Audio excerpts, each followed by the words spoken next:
Britain's royal palaces. Majestic. It's absolutely dripping in history. Luxurious. The White Drawing Room at Buckingham Palace is like a scene from a Disney film. And packed to the rafters with incredible secrets. Secrets that the royal family would much prefer not to be made public.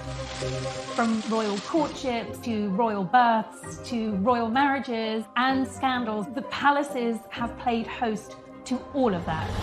This series goes behind palace walls. The royal palaces represent the monarchy and have incredible history. We'll learn how these iconic creations were built. 16th century kings built with brick in a way that we wouldn't recognise today. This is George IV leaving his mark on the centre of London. Uncover the spectacular palace art housed within. The royal collection is vast, and I mean vast. It has more than 1 million objects spread across all of the royal palaces. Just imagine what has been collected over centuries. So this collection is unlike any other collection in the world. Discover their gruesome stories. It's an amazing insight into the royals' history, but also our common history. Frankly, if you're going to cut the head off a king, it's got to be done in a palace. And relive the recent events that shaped the modern royal family. The whole case was an absolute fiasco and a huge embarrassment. The Queen was particularly aggrieved that Harry had done it in the way that he had. This is The Secrets of the Royal Palaces.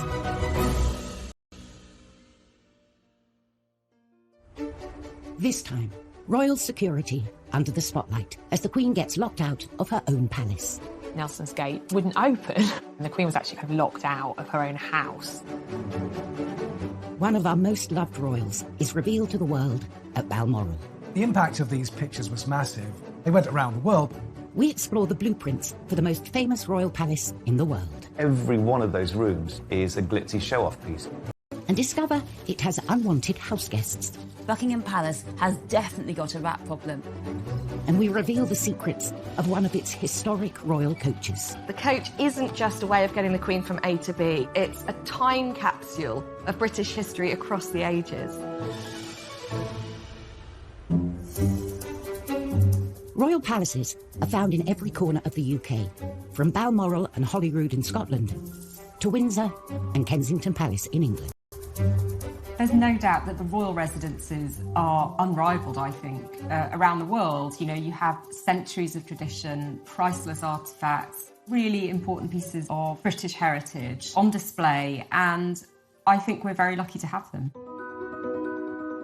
And the history and heritage continue inside the palaces as well, as they also house thousands of priceless treasures. The largest collection of art and furniture and beautiful treasures in the whole world. It's really effectively all of these things that have been collected by monarchs over the years. So therefore it's a brilliant collection that reflects our nation's evolution and historical significance. The Royal Collection tells us amazing things about the last 500 years of British and world history. But at Kensington Palace, one of the most historically important artefacts is hidden in plain sight.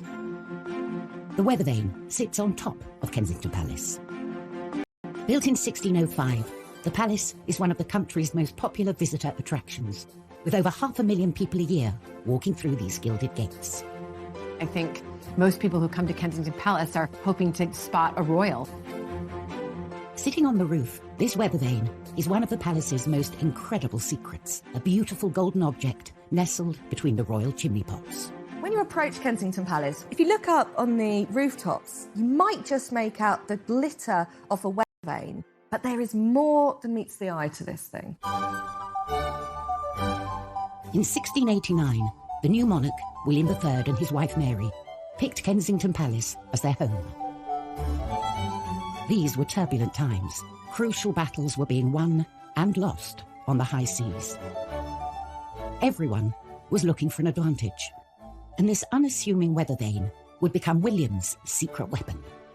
He had his navy out at sea at battle, and by knowing what direction the wind was blowing in, he'd know whether battle would go in his favour or against him. But it's what lies beneath this weather vane that makes it one of a kind. What William did was he commissioned a really ingenious object that's somewhere between art and engineering. And what it meant was that he didn't need to be outside to see the direction of the weather. Down in the King's Gallery, there is a map above the fireplace. This map is so important because it became the very centre of King William's military operations. It's got the 4 continents in the corner, and Great Britain has been made much larger in scale in comparison to the rest of Europe, particularly France, with whom England was at war at the time. It's an amazing work of art, but what's incredible also is the metal dial and how that works. Connecting the two are a series of pulleys. So as the weather vane moves on the roof of Kensington Palace, a dial shifts on the face of the map. Instantly, William could see the direction of the wind and plot his next military manoeuvre on his map. It was a game changer, giving him a crucial edge over the enemy. William that they created, and amazingly it's still in perfect working order more than 300 years later. William's weather vane may be subtle and hidden away, but Kensington Palace most certainly isn't. It's one of the most public and easily accessible of all the palaces. For privacy, the royals retreat up to Scotland, to their most secluded palace, Balmoral. Located 100 miles northeast of Edinburgh, Balmoral Estate has been a royal palace since 1852, when Queen Victoria and Prince Albert bought the land and commissioned the castle.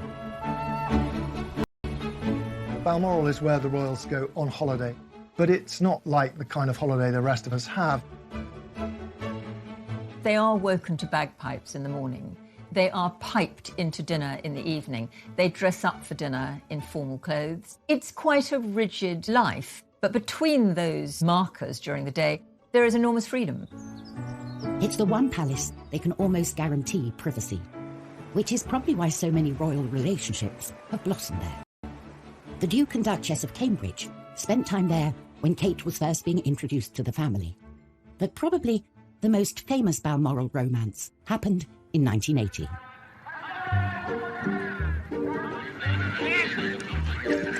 Prince Charles was getting a bit of a reputation as a man about town and was showing no signs of settling down.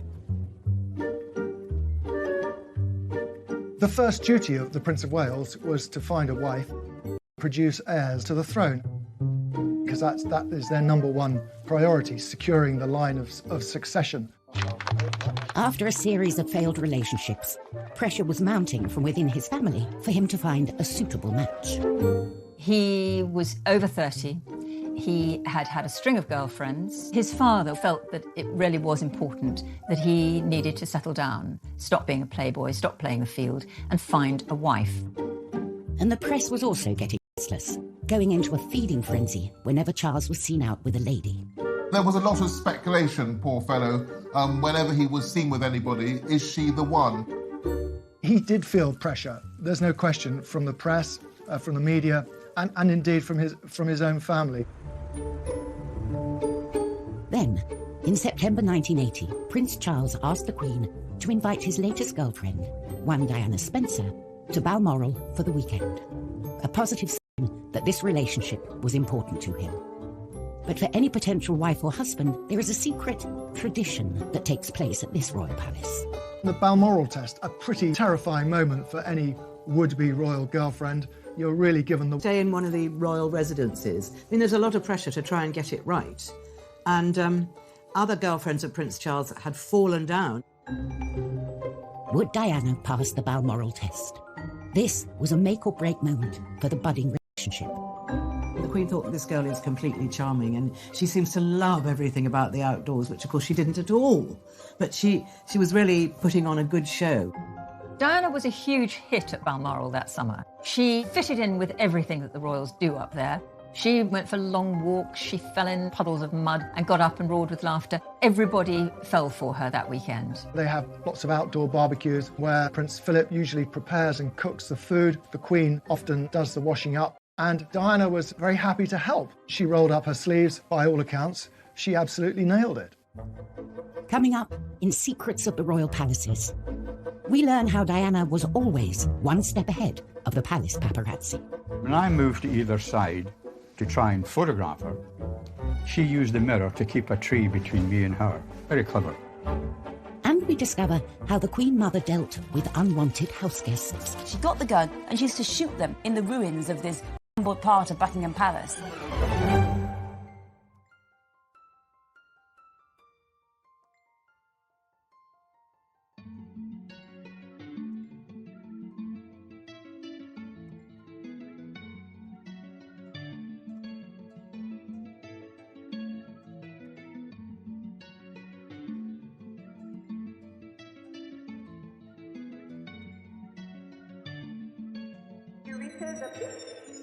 Oh my god.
Oh my god.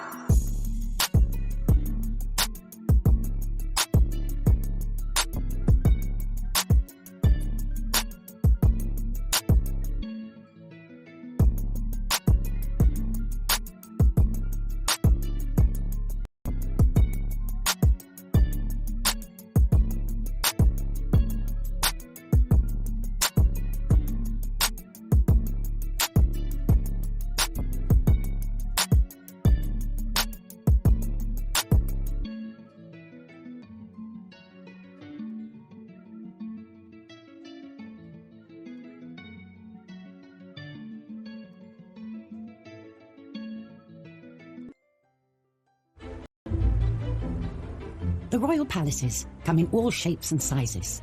Some are opulent and luxurious, while others are more homely and simple. Palaces like Buckingham Palace demand attention, another backdrop for huge affairs of state, while others are just for the family, more secluded and secretive. In September 1980, one palace, Balmoral, was hiding a secret within its 50,000 acres. A secret that, when it got out, was going to change the royal family forever.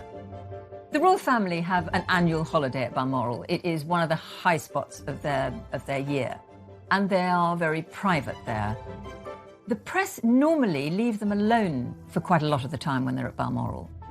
But this year, they were joined by Prince Charles's girlfriend, Diana Spencer. She had already passed the royals' Balmoral test and got the family blessing. But now, she faced the toughest test of all. How would she deal with the press? The press knew that there was someone around, but they couldn't quite identify which of the glamorous, bright young things who were sort of fluttering around Charles was the latest girlfriend was. So they kind of got away with it for a bit. Photographer Ken Lennox was a regular visitor to Balmoral, taking pictures of the royals on the moors and around the estate. I arrived early because Prince Charles would often do a spot of fishing in the River Dee. As I walked from the car towards the river, I saw that there was a young girl there, blonde, quite close to Prince Charles. The girl saw me and left Prince Charles and went into some giant fir trees. The next thing I saw, a compact mirror coming out from behind a tree. She turned her back to them, and I think she held up a mirror so she could see them, and they saw the mirror glinting. In her life, Diana proved herself savvy. She deliberately didn't want to be photographed. She used that mirror as she walked away, and when I moved to either side to try and photograph her, she used the mirror to keep a tree between me and her. Very clever. I think there's a very good argument for saying that the way she behaved that morning on the riverbank did display an early sign of her unique savviness when it came to spotting a camera and the activities of the press. It must have been dawning on Diana now what she was letting herself in for. Keen to capture this newcomer, Ken returned to the riverbank in the afternoon. A Range Rover arrived, and I saw the girl again. And this time, she turned and looked at me. She turned and looked right into the lens. I took a photograph, through some snow, and she turned her head away and went into the fishing hut. But when I got back, despite the bad light and the snow and everything, I got a recognisable photograph of this girl, Lady Diana Spencer. Ken didn't know it then, but he had just captured the first evidence of a relationship between Prince Charles and his future wife. I didn't think of romance at all at that stage. It was when one of the royal retinue said to me, "I hear you photographed young Diana Spencer." I said, "Yes, I did." And he said, "Don't dismiss it, Ken," which indicated that he thought there was more to come and that it wasn't just a weekend thing. These pictures were the definitive proof of a relationship between Charles and Diana. Ken had a scoop. Charles's new girlfriend and potential future queen. When these pictures were published, oh, is it a new girl in Prince Charles's life? Who is she? And she's very much in the sort of Balmoral milieu. This aroused lots and lots of interest and lots of speculation, which is great for the press, but more difficult, I think, if you're Diana. The impact of these pictures was massive. They went around the world because at that moment he was the most eligible bachelor in the world, and the fact that this girl, Diana, we now know, was back there so soon after the first spotting obviously was significant. She was suddenly front page news. And really from that time on, from September 1980 onwards, for the rest of her life, Diana was on the front pages and she rarely left them. Hidden away in the Highlands of Scotland, Balmoral had proved the perfect palace backdrop for this blossoming relationship. Buckingham Palace, on the other hand, was designed to be seen. It's the most famous and most visited of all the royal palaces.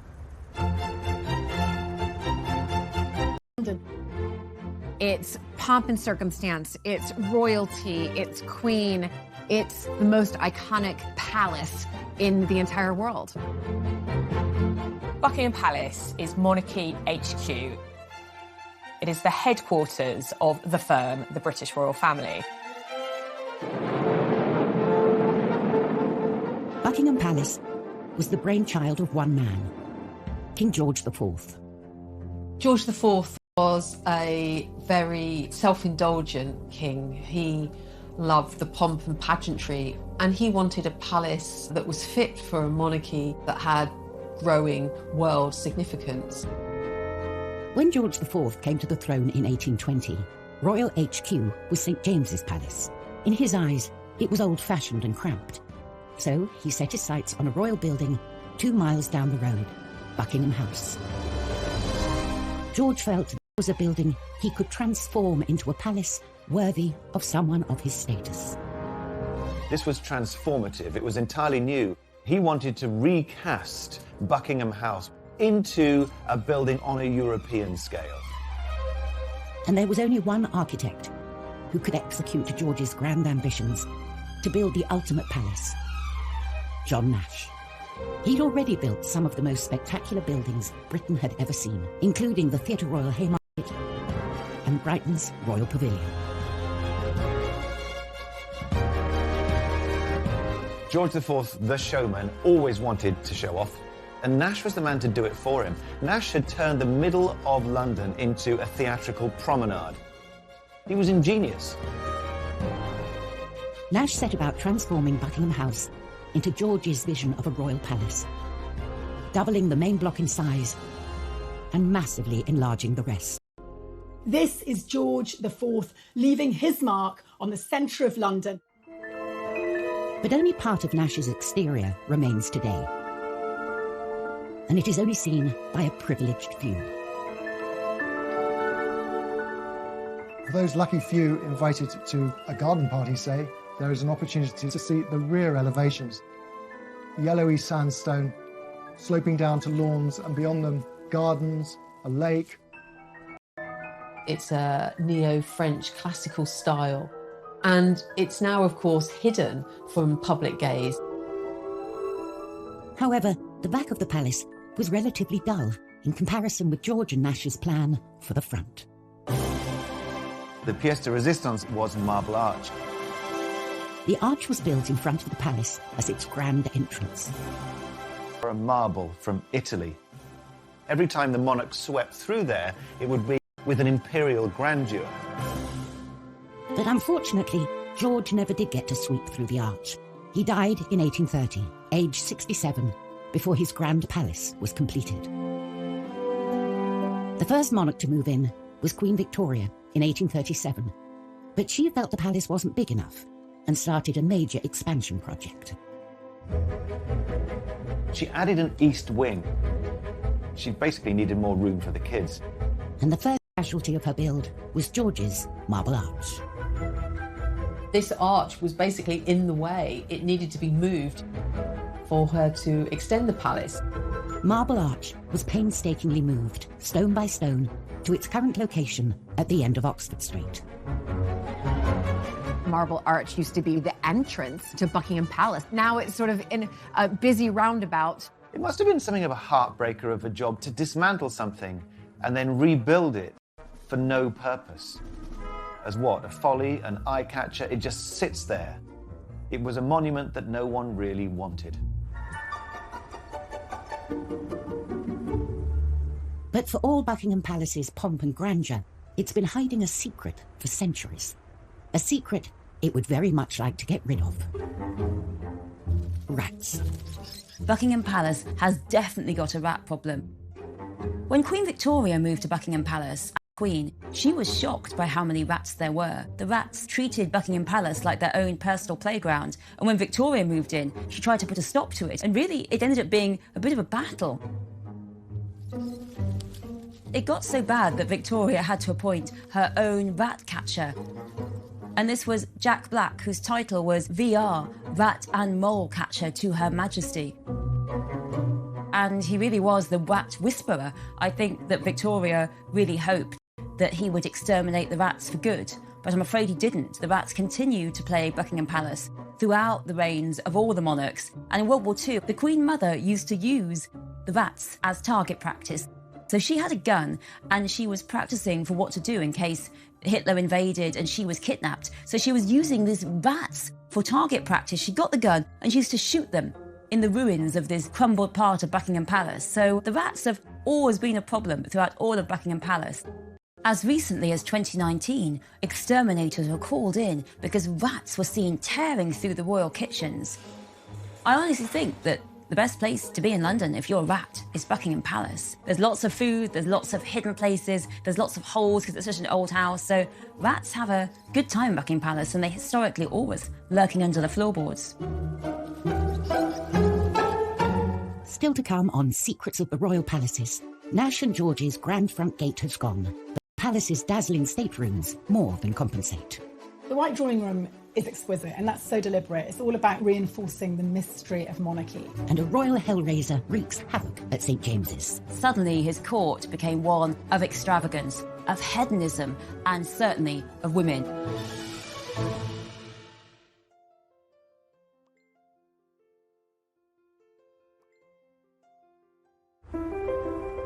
The British royal palaces are as individual as the monarchs they house. For good or ill, these palaces were lived in by the people that were ruling over us going back over 1,000 years. So they're an insight into the history of the country, into the archaeology, into the domestic practices, and it's incredible insight into everybody's history. The palaces can change as often as the monarchs, falling in and out of favour, being bought, sold, demolished, or extended. But some extensions are more famous than others. When you think of Buckingham Palace, you actually think of the balcony. Ask anybody across the world, and the landmark they want to go see the most when they come and visit is the infamous balcony. For over a century, it's been the focal point for our national celebrations. It is the place where the royal family and the people connect. Walking out there and seeing the crowds of people cheering must be overwhelming. This stone platform has become the place where we welcome new monarchs and celebrate royal marriages. On this balcony, some traditions have been shaped by popular demand. Prince George of Kent and Princess Marina became the first royals to wave to the crowds in 1934. And in 1981, Prince Charles and Princess Diana bowed to the crowd cheers and became the first newlyweds to kiss on the balcony. A tradition that continues today.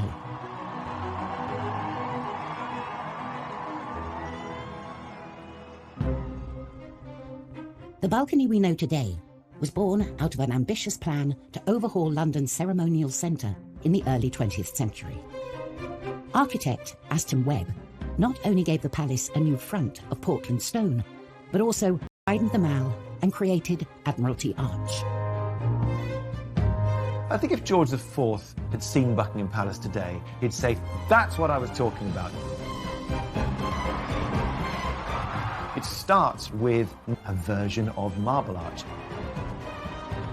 Then the Great Road of the Mall frames a processional view of Buckingham Palace. And then he guides your eye to the very centre by setting underneath the focal pediment a balcony. And the royal family themselves become the very focus of the end of this long parade of greatness. But when Webb began work, Buckingham Palace didn't have a balcony at all. The facade presented to the world was one that could have been the front of a hotel or railway station or one of London's clubs. To transform Buckingham Palace into a more suitable seat of power, Webb naturally turned to Stockport.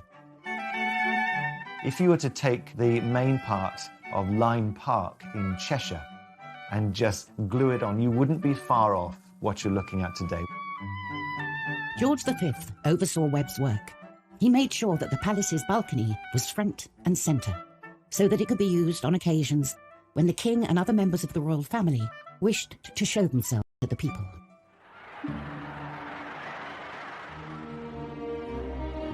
Just months after the building was completed, World War I broke out, and the crowds gathered to seek reassurance from the king. But perhaps the balcony's most defining moment came on VE Day in 1945. They talked of it being draped in crimson and fringed in gold, across the sort of grey slash that is the frontage of Buck Pal. There is this kind of extraordinary flicker of hope and majesty around which everyone could gather and cheer and say hallelujah because the war was over. It gives a focal point, if you like, for national emotion. Millions watch the royal family standing on the palace's balcony, unaware it's a copy of a Stockport stately home. But not all monarchs use their palaces to celebrate moments of national pride. Back in the 17th century, in particular, hell-raising Earl used St. James's Palace to throw bashes that threatened to ruin the reputation of his king, Charles II. Charles had a group of male friends, which was perhaps the most shocking group of male friends you could possibly imagine, and they were called the Merry Gang. His court became one of extravagance, of hedonism, and certainly of women. The head of this lot was John Wilmot, 2nd Earl of Rochester, who we know now through what are the rudest poems in the canon of English literature you will ever find. I mean, there aren't many about trees and flowers, frankly, that everyone did go too far. And what he did was he wrote this poem called A Satire on Charles II, and it was savage. It savaged the king, it savaged the court, and it was so disdainful. And this is the worst line for me. Rochester said of the king, "Restless he rolls about from whore to whore, a merry monarch, scandalous and poor." So Rochester really was never again the king's friend. This poem marks the final break. That was the end of Rochester as being part of the king's court until his death, finally, fittingly, of syphilis in 1680.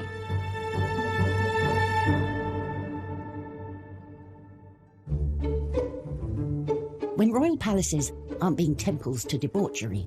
They're normally used as working buildings, the offices of the monarchy. Buckingham Palace is the Queen's main work address. It's here she spends most of her weekdays, carrying out the duties of state. But most Thursdays, she gets to get away from the office and travel up to Windsor, the palace she thinks of as home. Windsor Castle is the Queen's favourite of all of the royal residences. It is the one place that she considers home. Windsor is the one that means the most to her. It's a journey that's made most weeks and should run like clockwork. It's all about communication. When Her Majesty leaves Buckingham Palace, they will choose a route and through an encrypted system will inform Windsor Castle that Her Majesty is on way and that the ETA is roughly half an hour or whatever.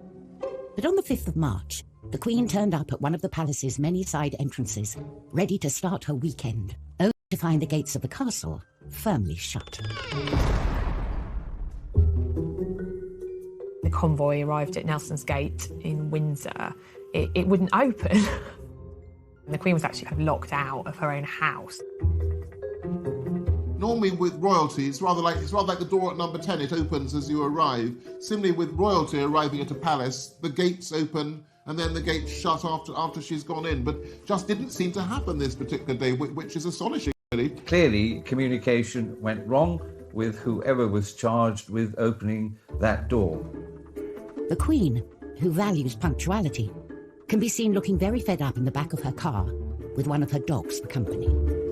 Passers-by were taking pictures and kind of laughing because the Queen kind of sat there like a sitting duck. It was all rather embarrassing. Unfortunately, the gates of the castle remained shut, even after a little gentle persuasion from one of her protection officers. One of the bodyguards got out, a female bodyguard. I think With the gates not budging, they had no choice but to try something else. When the Queen is in a motorcade, you have to keep moving. You never ever want to stop. That's why they sail through red lights and they've got police outriders, because the moment the car with the principal stops, they're a sitting target. So the protocol is always to keep moving.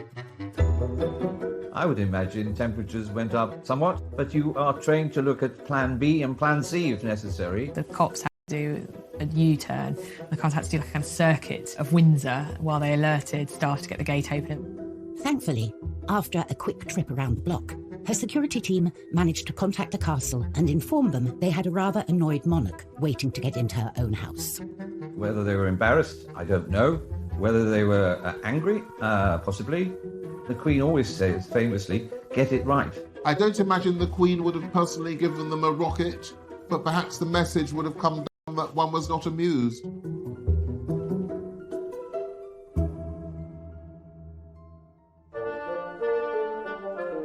The royal palaces house an extraordinary range of art and design objects, and some are as practical as they are beautiful. None more so than the Queen's collection of carriages, a vital and iconic part of any royal celebration.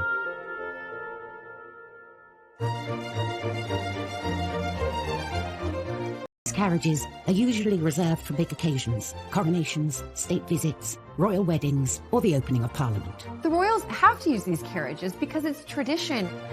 It's what we all remember, it's what we see in the history books, it's what we envision. They form part of that pomp and ceremony and circumstance that we associate with monarchy and that the public enjoy. I never want the royal carriages to go away. There are more than 100 coaches in the royal collection, and the most important carriages are held here, at Buckingham Palace's Royal Mews.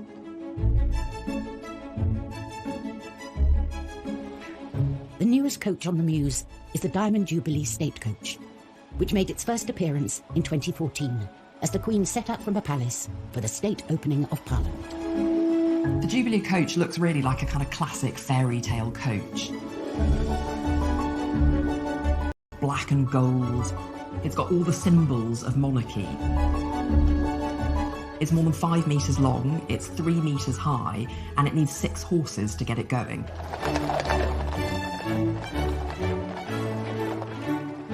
And of course, the perfectly clean and large windows allow her subjects a glimpse of the monarch as she passes by.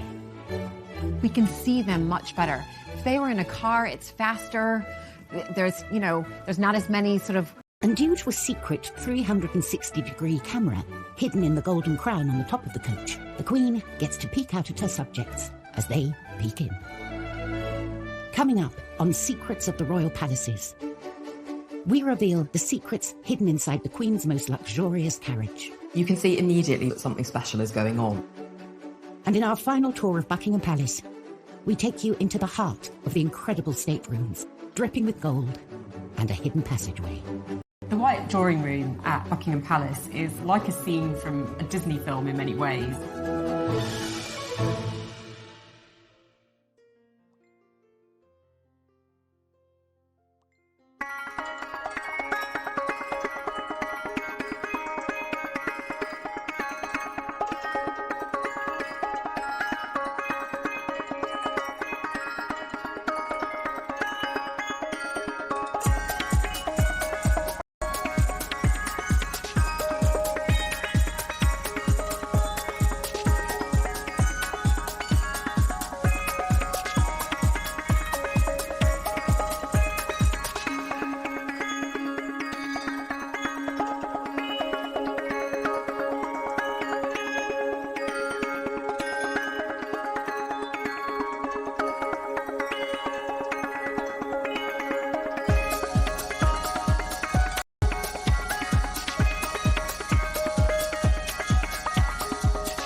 Which is on the Mews at Buckingham Palace, had its first public outing in 2014. The coach, made in Australia, was originally designed for the Queen's 80th birthday in 2006. The coachmaker was a man called Jim Frecklington, and I think it's fair to say he was an obsessive. He had actually already designed a coach for the Queen. That was the Australian state coach that was gifted to her in 1988. But with this, he wanted to do something even more extraordinary. Frecklington wanted the coach to be history personified and packed with historic artefacts. You can see immediately when you look inside the coach that something special is going on. It's got this incredible patchwork of different small wooden panels. There's a piece of Canterbury Cathedral, there's a piece of Carnarvon Castle, there's something from 10 Downing Street, you've got something from Henry VIII's flagship, the Mary Rose, there's even something from the apple tree that Isaac Newton sat under. The handrails are a very personal touch for the Queen because they come from the decommissioned royal yacht Britannia.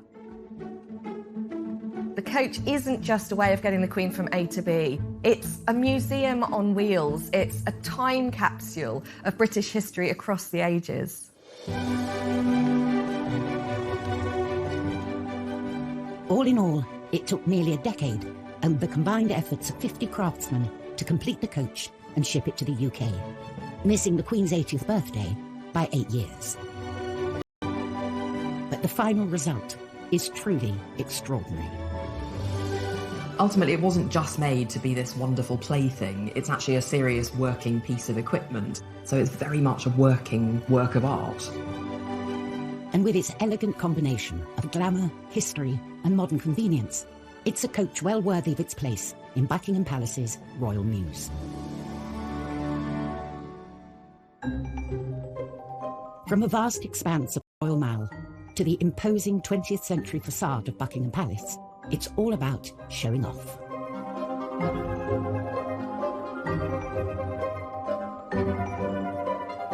When you walk in, it's a little bit like the TARDIS. You get past the kind of dull grey exterior and in you go, and all is opulence. And this wonderful sense of being transported into another world. George IV and his architect John Nash transformed what was Buckingham House into this most famous of royal palaces. Guests enter the Grand Hall and make their way through to the Grand Staircase. The Grand Staircase is a double-legged staircase that sweeps up to the first floor apartments. If you look up to this glass ceiling, it's almost like God is shining down on you. And of course, lest we forget, and I'm sure George IV never forgot, royalty, especially, was regarded as God's appointed messenger on earth, the divine right of kings. After the staircase, visitors arrive at a series of state rooms.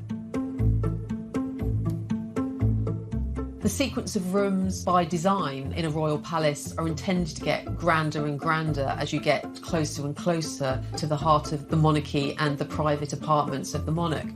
But what's notable here is that they're all splendid.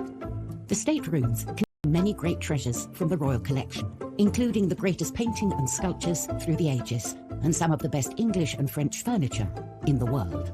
Every one of those rooms is a glitzy show-off piece. The grandest of all the state rooms is the White Drawing Room.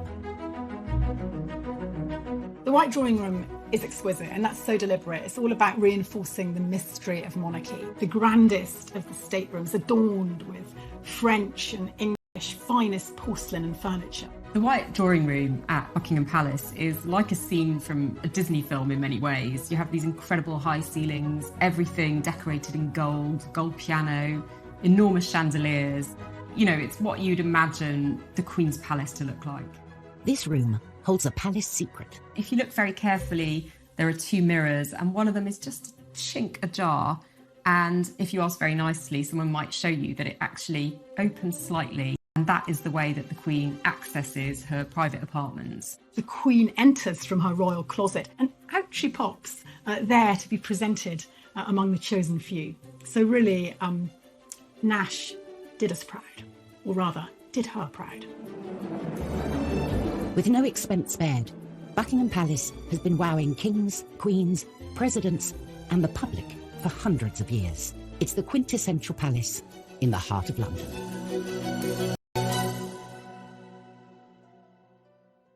Next time, an ex-royal butler accused of stealing from the palace reveals the impact of these shocking charges. The bottom of my wall fell out. I was heading straight to prison. We uncover the secrets of Balmoral, a favourite getaway for generations of royals. This was their patch, where they could do things how they liked. And tensions rise at the palace as President Trump breaks the rules. Trump knew he needed to be on the very best behavior.